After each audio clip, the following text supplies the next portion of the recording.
Las misericordias de Dios se renuevan cada mañana. Su voluntad es buena, agradable y perfecta. Bienvenidos a una nueva emisión de Vidas con Propósito, para volver a vivir. Así que si tenemos ropa y comida, contentémonos con eso. Muy buenos días, bienvenidos a Vidas con Propósito, para volver a vivir. Les habla Oscar Plata, saludamos a los oyentes de Dial 1020 AM y por internet a través de radioprimavera.com. Gracias por estar con nosotros cada mañana.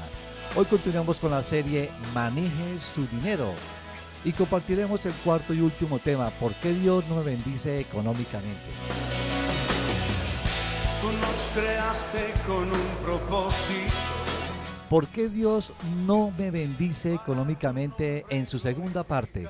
En los 3 programas anteriores de esta serie hemos compartido los temas: cómo administrar el dinero con sabiduría, cómo impedir que el dinero sea mi Dios y cómo hago para salir de deudas. Y si por alguna razón no nos pudo sintonizar, lo invitamos para que lo escuche en nuestro canal en YouTube, colocando en el buscador de esta página Comunidad Vida con Propósito. Allí encontrará no solo los temas de nuestra serie Maneje su dinero, sino que también podrá escuchar otros temas que hemos compartido en Vidas con Propósito. Estás escuchando Vidas con Propósito, para volver a vivir. Y para responder este interesante tema de hoy tenemos un invitado especial. Está con nosotros Raúl Villamizar, ingeniero especialista en el tema y líder de la comunidad Vida con Propósito de las Asambleas de Dios. Buenos días, Raúl. Recordemos a nuestros oyentes la primera razón de por qué Dios no me bendice económicamente. Bueno, muy buenos días, Oscar, y buenos días a los oyentes de Vidas con Propósito. La primera razón que vimos en el programa anterior fue porque aún no estoy capacitado. Y esta razón está basada en la conocida parábola de los talentos. En el versículo 15 de Mateo 25 quiero leerles cómo dice: a uno le dio 5,000 monedas de oro, a otros 2,000 y a otro solo 1,000, a cada uno según su capacidad. Oscar, Dios le ha dado lo que usted es capaz de administrar, y a menos que le demostremos que estamos en capacidad de administrar más, Él no nos dará más. Algunos viven enojados con Dios porque no les da más, pero no han sido capaces de manejar o administrar fielmente lo poco que ellos consideran Dios les ha dado. Así es, el Señor nos revela en esta parábola su forma de actuar con respecto a cómo Él da no solo recursos materiales, sino también todo lo demás. El Señor tiene en cuenta, Oscar, la capacidad, resaltado, la capacidad que hasta ese momento le hayamos demostrado para entregarnos sus recursos. Recordemos ahora la segunda razón por la cual Dios no me bendice económicamente. La segunda razón que vimos por la cual Dios no nos bendice económicamente es por la falta de esfuerzo. A Dios no le gusta que sus hijos sean perezosos, flojos, negligentes. Y si estamos en alguna de estas categorías, debemos estar seguros que en lugar de que las bendiciones nos persigan, huirán de nosotros. Miren cómo dice Proverbios 22:29. ¿Has visto a alguien diligente en su trabajo? Se codeará con reyes y nunca será un don nadie. Sin esfuerzo, Oscar, no hay bendición. Así como es incoherente que un niño que no estudia espere ocupar los primeros lugares en el salón, de igual manera es absurdo que esperemos obtener resultados del 100% cuando estamos trabajando al 5%. Estás escuchando Vidas con Propósito, para volver a vivir. ¿Por qué Dios no me bendice económicamente? Porque aún no estoy capacitado, porque no he sido esforzado. Son 2 de las razones hasta el momento expuestas. ¿Por qué Dios no me bendice económicamente, Raúl? Bueno, una tercera razón que vamos a ver hoy es porque no he demostrado ser digno de confianza. Miren cómo dice Tito 2:10. No deben robarles, sino demostrar que son dignos de toda confianza, para que en todo hagan honor a la enseñanza de Dios nuestro Salvador. Oscar, Dios no bendice a hijos deshonestos. ¿Quiere decir que hay hijos de Dios que son deshonestos? Me gustaría decir lo contrario, Oscar, pero sería una mentira. De hecho, este versículo de Tito 2:10 está dirigido a los cristianos. A la verdad creo que esta es una de las principales razones por la cual Dios no ha bendecido a muchos de sus hijos. A menos que le demostremos a Dios que somos dignos de confianza, Él no podrá y no querrá bendecirnos. Bueno, Raúl, ampliemos entonces el concepto de deshonestidad. ¿Qué es deshonestidad?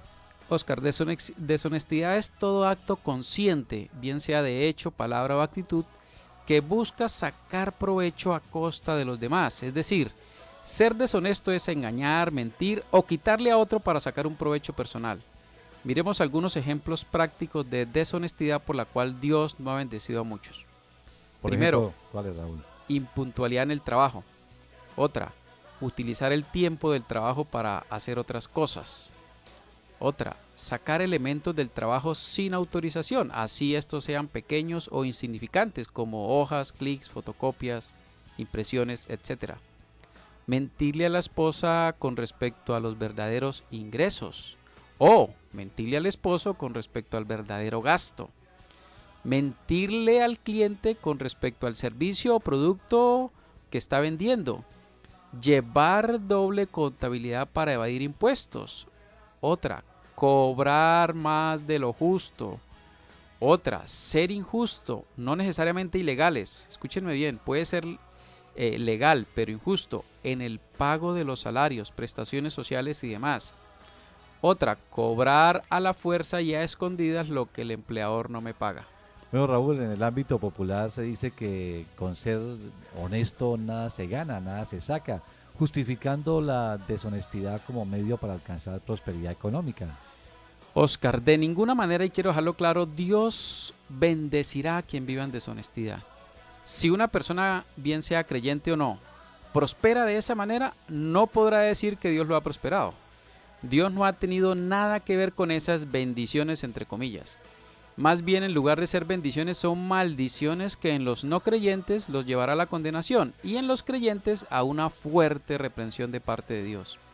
Aunque si un creyente permanece así practicando esto, lo único que está demostrando es que realmente jamás ha conocido a Dios. Permítame cerrar este punto con el siguiente texto de Lucas 16:10. Si alguien es de fiar en lo poco, será de fiar en lo mucho. Si es deshonesto en lo poco, será deshonesto en lo mucho. Quiero comentarles Sí, Raúl, un relato de una experiencia personal que me estoy acordando en estos momentos. En una ocasión, cuando realizaba mi primera práctica como ingeniero en una empresa de servicios petroleros, me iban a pagar doble la quincena, por error, por supuesto. Y digo que me iban a pagar porque en ese entonces, en el año 1993, hace unos añitos atrás, entregaban en la oficina de tesorería de la empresa un recibo con la liquidación de la quincena y luego uno se acercaba al banco a cobrar. Tan pronto recibí en la ventanilla la hoja de liquidación de la quincena, noté el error e inmediatamente le hice saber a la chica de tesorería que había un error en la misma. La muchacha se asustó mucho porque empezó a revisar los recibos que ya había entregado y notó que el mismo error estaba en todas las demás liquidaciones anteriores. Inmediatamente llamaron al banco para que no pagaran ninguna liquidación de las que ya habían sido entregadas. ¿Y cuál fue mi recompensa? Pues mi recompensa, Oscar, en ese momento fue el rechazo absoluto de todos los trabajadores que estaban en la fila detrás de mí esperando la liquidación de nómina, por no haberme quedado callado. Y les digo una cosa, así no haya recompensa de bendición por parte de Dios por ser honesto, en mi caso personal, haber hecho esto en los inicios de mi carrera profesional me ha ayudado muchísimo para no torcerme en el manejo de las finanzas confiadas por mis empleadores, que han sido bastante altas. Bueno, Raúl, uno de los aspectos que más afecta precisamente, digamos, el crecimiento económico y aún el ascenso laboral es no ser honesto en su posición, en su trabajo. Sí, permítame cerrar este punto con el siguiente texto. Como ya lo dije, voy a recordarlo. Si alguien es de fiar en lo poco, será de fiar en lo mucho. Si es deshonesto en lo poco, será deshonesto en lo mucho. Apreciado oyente, si usted está siendo deshonesto, pídale perdón hoy mismo a Dios. Restituya lo que ha robado y espere para que poco a poco Dios lo bendiga. Le aseguro que no se sentirá muy bien frente a los demás al hacerlo, pues le causará una gran vergüenza. Pero se sentirá muy bien frente a Dios y a la verdad, esto vale la pena. Estamos en el dial 1020 AM de Radio Primavera con vidas con propósito. ¿Por qué Dios no me bendice económicamente? Es el tema que estamos respondiendo hoy en esta mañana. Las razones: porque aún no estoy capacitado, porque no he sido esforzado y no he demostrado ser digno de confianza, o mejor, no soy honesto. Raúl, ¿por qué Dios no me bendice económicamente? Bueno, una cuarta razón es porque Dios tiene otro plan. Lo va a leer Deuteronomio 18:2. Dice así: los levitas no tendrán herencia entre sus hermanos, el Señor mismo es su herencia, según les prometió. Quizás este punto no aplique a la gran mayoría, Oscar, de los que nos escuchan, pero nos servirá para ilustrarnos al respecto de lo que estamos hablando. Desde el Antiguo Testamento el Señor ha venido mostrando con claridad que las prioridades y motivaciones de sus ministros a tiempo completo son totalmente diferentes de aquellos que no lo son. En este pasaje vemos que Dios le dice a Moisés que los levitas no tendrían herencia entre sus hermanos. ¿Qué significa eso? Pues que los levitas no recibirían territorio en la tierra prometida que iban a poseer. Ellos se dedicarían por completo a la permanencia del culto al Señor. Por consiguiente, sus hermanos, las 12 tribus de Israel, los sostendrían a ellos. Ellos velarían por sus necesidades materiales, mientras los levitas lo harían por las necesidades espirituales de todo el pueblo. ¿Eso quería decir que los levitas no tendrían patrimonio alguno en Israel? Bueno, a decir verdad, sí tendrían patrimonio, pero muy reducido comparado con el de sus hermanos israelitas. Los levitas tenían sus casas y algunos pequeños y pedazos de tierra para tener allí los animales que recibían.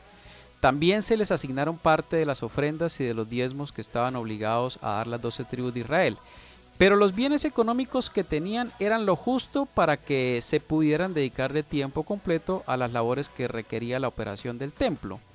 Por consiguiente, los levitas nunca serían ricos. Ese no había sido su llamado. Si bien un israelita podía crecer y crecer económicamente hasta llegar a ser rico, si así era la voluntad de Dios, por supuesto, era claro para los levitas que la voluntad de Dios para ellos era que no lo fueran. Esto es bien contradictorio a la realidad que vemos en la actualidad, Raúl. Al parecer, muchos ministros creen que ellos tienen que ser el modelo de riqueza para que los feligreses también crezcan económicamente. Oscar, aquí el principio que revela el Antiguo Testamento para los levitas se mantiene en el Nuevo Testamento para los ministros del Evangelio. O sea, no ha cambiado ese principio. No ha cambiado. Por eso uno de los requisitos bíblicos para los que aspiran a ser ministros se encuentra en 1 Timoteo 3:3. El obispo o pastor no debe ser borracho, ni pendenciero, ni amigo del dinero, sino amable y apacible. Y en 1 Timoteo 3:8, ahí más adelantico, hablando a los diáconos, dice: los diáconos igualmente deben ser honorables, sinceros, no amigos del mucho vino, ni codiciosos de las ganancias malavidas. Y en Tito 1:7 dice: el obispo o pastor para nuestra época tiene a su cargo la obra de Dios, y por lo tanto debe ser intachable, no arrogante, ni iracundo, ni borracho, ni violento, ni codicioso de ganancias malavidas. Raúl, ¿cuál es el peligro para los ministros de este tipo de enseñanza tan de moda en la mayoría de los púlpitos modernos? Bueno, esto es peligroso no solo para los ministros, Oscar, sino para todo creyente y para cualquier persona.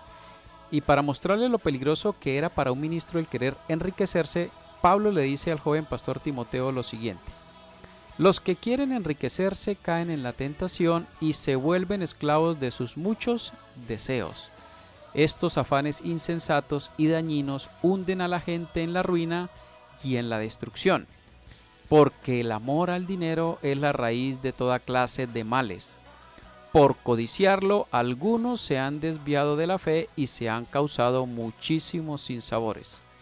Tú, en cambio, hombre de Dios, huye de todo eso y esmérate en seguir la justicia, la piedad, la fe, el amor, la constancia y la humildad.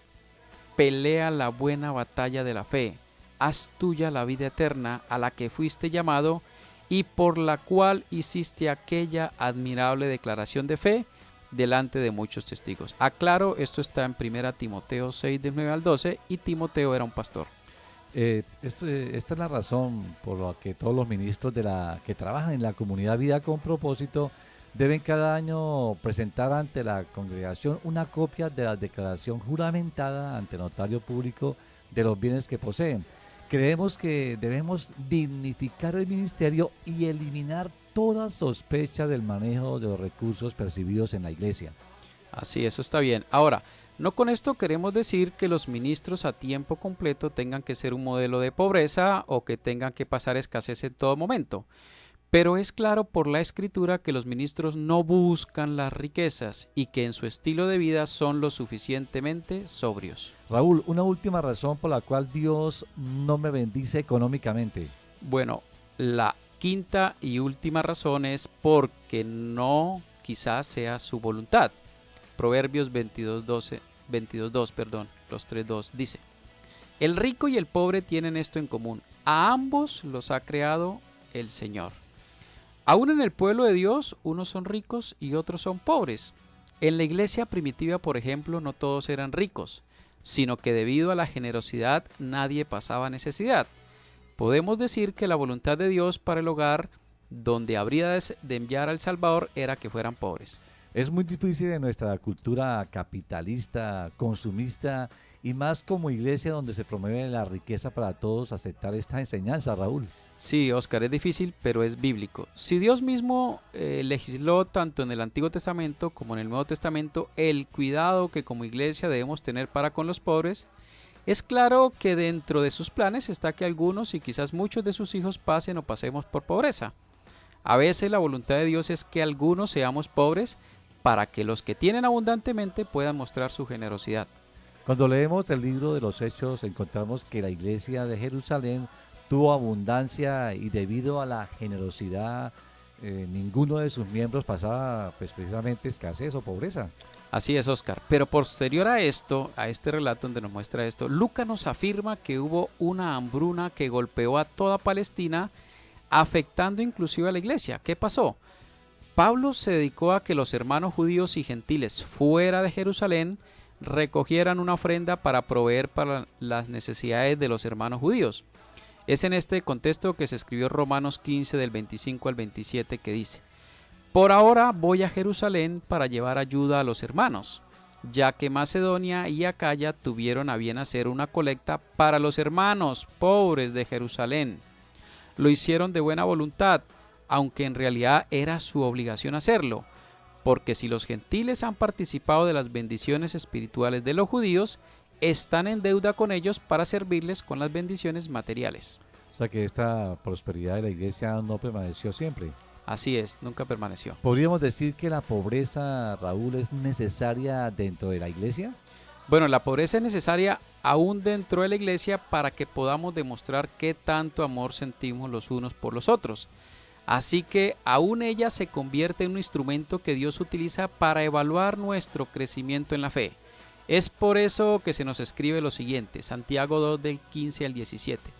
Supongamos que un hermano o una hermana no tiene con qué vestirse y carecen del alimento diario, y uno de ustedes les dice que les vaya bien, abríguense y coman hasta saciarse, pero no les da lo necesario para el cuerpo. ¿De qué servirá eso? Así también la fe por sí sola, si no tiene obras, está muerta. Y en 1 de Juan, capítulo 3, versículos 17 al 18 dice: si alguien que posee bienes materiales ve que su hermano está pasando necesidad y no tiene compasión de él, ¿cómo se puede decir que el amor de Dios habita en él?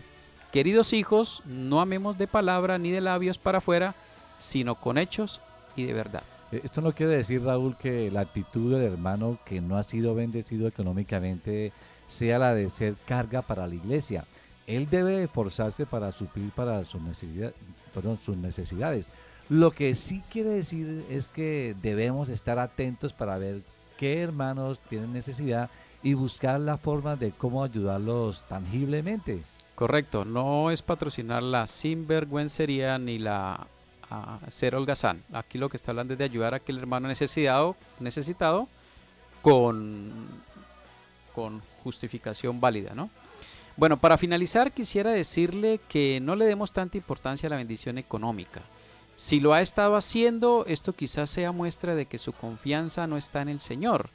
decida poner en práctica los principios bíblicos para que Dios lo bendiga. Pero si aún así no ve un crecimiento significativo en sus finanzas, no se desespere ni se decepcione con Dios. Él es más sabio que usted y que todos nosotros juntos, y como buen padre que es, velará por sus necesidades.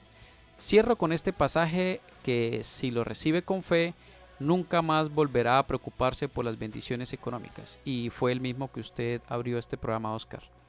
Así que si tenemos ropa y comida, contentémonos con eso. 1 Timoteo 6:8. Estás escuchando Vidas con Propósito, para volver a vivir. Raúl, este texto de 1 Timoteo 6:8 para algunos es muy difícil de aceptar, y más hoy en nuestro medio, en nuestra actualidad, donde se habla tanto de la prosperidad económica. Dice el apóstol Pablo que si tenemos ropa y comida, contentémonos con eso. Para algunos esto es como conformismo. O mediocridad, sí. Bien, si revisamos las páginas del Nuevo Testamento, Dios ha hecho 2 promesas valiosas. Promesas, o sea que Él va a cumplir sí o sí, que nos dará ropa y que nos dará comida, nada más. Y si miramos el texto de Jesús, cuando les dice, no se preocupen qué han de comer, miren los pajaritos, cómo no trabajan y Dios los alimenta, los lirios del campo.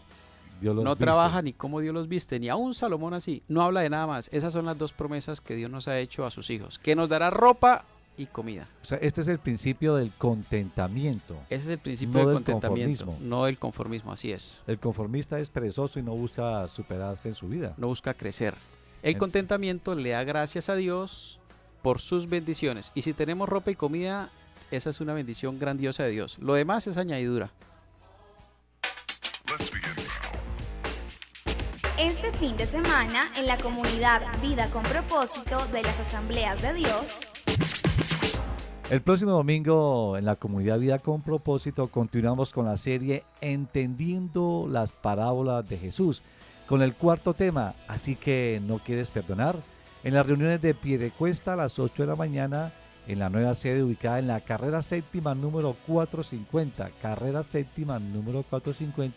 de 8 a 9:30 de la mañana, la reunión allí en este municipio, y en Bucaramanga a las 5 de la tarde, en el Colegio Americano, ubicado en la carrera 18, número 1922, de 5 a 6:30 de la tarde. Así que si usted no tiene iglesia o no se está congregando, le invitamos para que nos acompañe en este fin de semana. Raúl, una breve degustación de este tema que veremos el próximo domingo. Bueno, Oscar, simple y breve. Quien no perdona, tampoco será perdonado por Dios. Pero hay una buena noticia.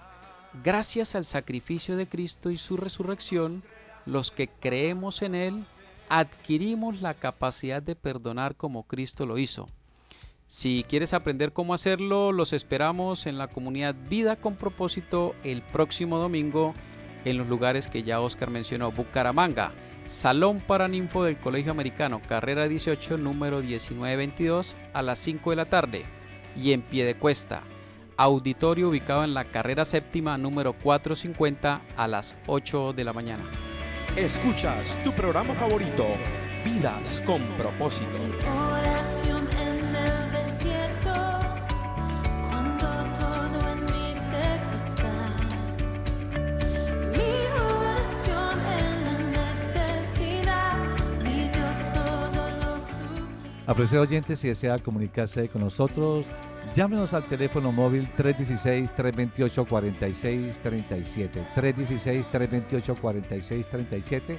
También nos puede escribir cualquier comentario al correo electrónico comunidadvidaconpropósito@gmail.com o en Facebook, en el muro de Vidas con Propósito. Al igual, recuerde que también puede escuchar estos programas en nuestro canal en YouTube, colocando en el buscador de esta página Comunidad Vida con Propósito, y allí encontrará los programas que emitimos en este espacio. Gracias por escucharnos, les deseamos que pasen un día muy feliz.